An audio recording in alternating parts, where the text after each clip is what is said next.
Vous souvenez-vous de vos cours de géographie à l'école primaire? Moi non plus. Pourtant, que penseriez-vous si l'on vous annonçait que l'une des premières notions apprises sur notre planète était fausse? La carte du monde telle que nous la consultons partout aujourd'hui est erronée. Elle donne à certains pays une taille démesurée, tandis que d'autres paraissent minuscules. Elle trompe nos yeux depuis près de 5 siècles.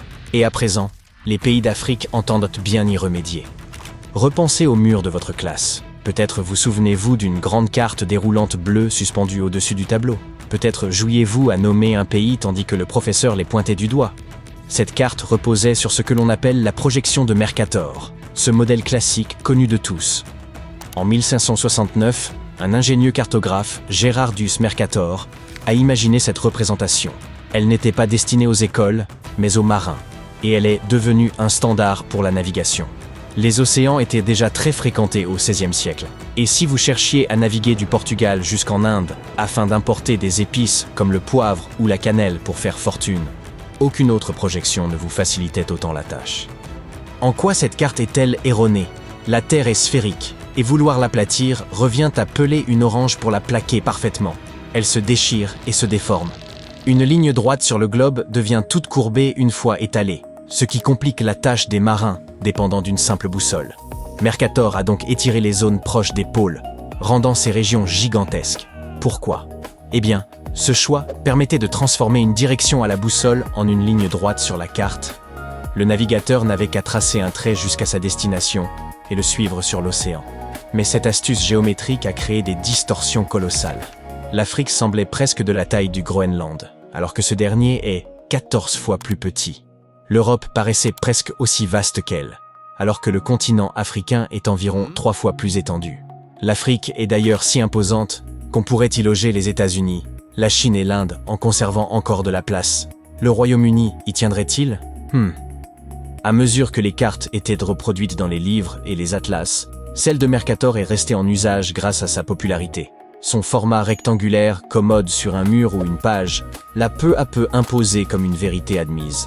Plusieurs spécialistes soutiennent que cette tromperie géographique a influencé la perception de l'importance et du pouvoir pendant des générations.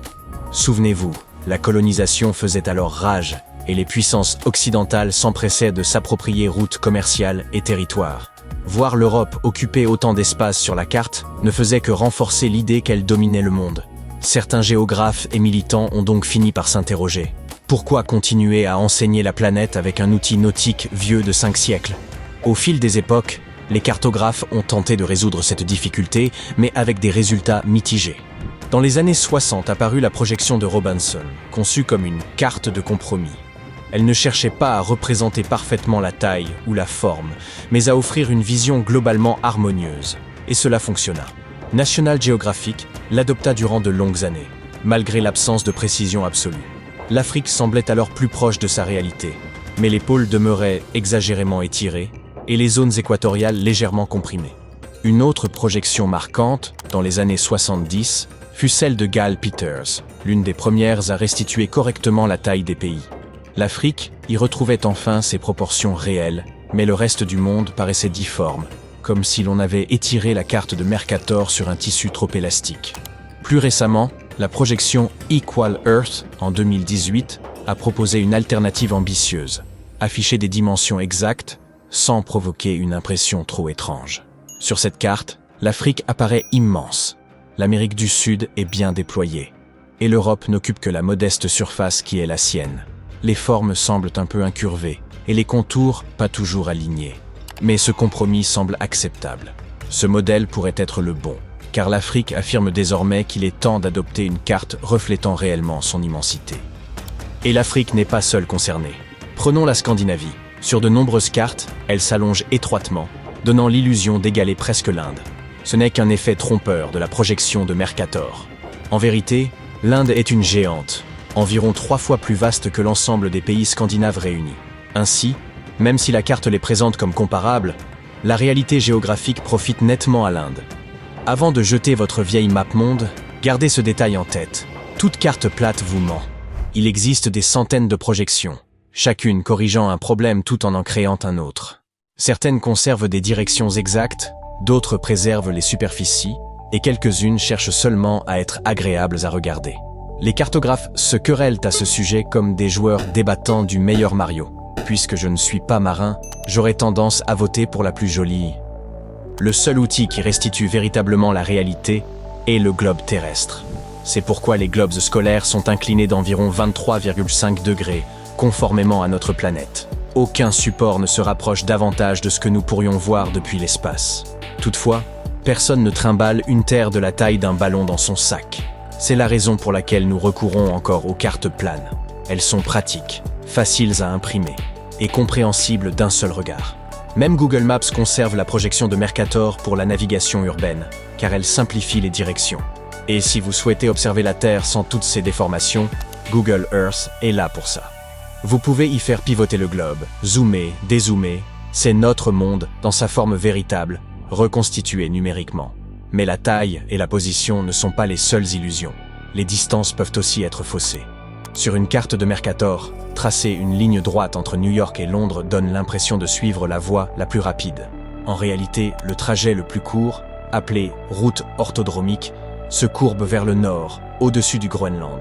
C'est pourquoi les vols transatlantiques dessinent un large arc vers l'Arctique plutôt que de filer droit d'un bord à l'autre de la carte. Et pour compliquer encore les choses, les nations ne s'accordent même pas sur l'aspect qu'une carte du monde devrait avoir. En Occident, nous voyons d'ordinaire les Amériques à gauche et l'Asie à droite. En Australie, on plaisante en disant que certaines cartes renversent tout, plaçant le Sud au sommet. L'Australie ne serait plus en bas, mais tout en haut. En Chine, par ailleurs, les cartes privilégient plutôt le Pacifique que l'Atlantique. Évoquons un autre tour de passe-passe cartographique. La ligne de changement de date. Sur la plupart des cartes, elle se présente comme un zigzag insolite au milieu de l'océan Pacifique. La franchir dans un sens vous projette au lendemain. La franchir dans l'autre vous ramène à la veille. Cela semble simple, mais la réalité est bien plus déconcertante que les cartes le suggèrent, notamment pour Kiribati. Ce petit État insulaire au milieu du Pacifique s'étend tellement qu'il traverse les 4 hémisphères, nord, sud, est et ouest. C'est pourquoi, en 1995, ses dirigeants ont choisi de déplacer cette ligne, afin que l'ensemble du pays partage le même jour du calendrier. Et que dire des fuseaux horaires? Sur les cartes, ils apparaissent comme de jolies bandes verticales, alors qu'en réalité, ils se révèlent chaotiques. La Chine, pourtant plus vaste que les États-Unis continentaux, n'emploie qu'un seul fuseau horaire. Dans une ville, le soleil peut se lever à 5 heures du matin, tandis qu'à l'autre extrémité du pays, il n'apparaît qu'à 10 heures. Et n'oubliez pas l'océan Pacifique. Sur les cartes murales, il semble relégué sur le côté droit comme un océan parmi d'autres. Mais sur un globe, on découvre son immensité. Il recouvre presque un tiers de la surface terrestre. Une carte plane est incapable de montrer à quel point cette étendue d'eau est véritablement gigantesque. Alors, qu'avons-nous appris? Que la carte du monde affichée dans votre salle de classe figure parmi les plus grandes illusions d'optique jamais transmises. Elle n'avait toutefois rien d'un mensonge prémédité. Elle servait les besoins des navigateurs. Aujourd'hui, nous disposons d'outils plus avancés et de projections numériques, et représenter la Terre de manière équitable importe réellement. Cela modifie la perception que nous avons du monde et des autres. Et si la question tombe dans un quiz, vous pourrez affirmer sans hésiter que le Groenland est très loin d'égaler la taille de l'Afrique.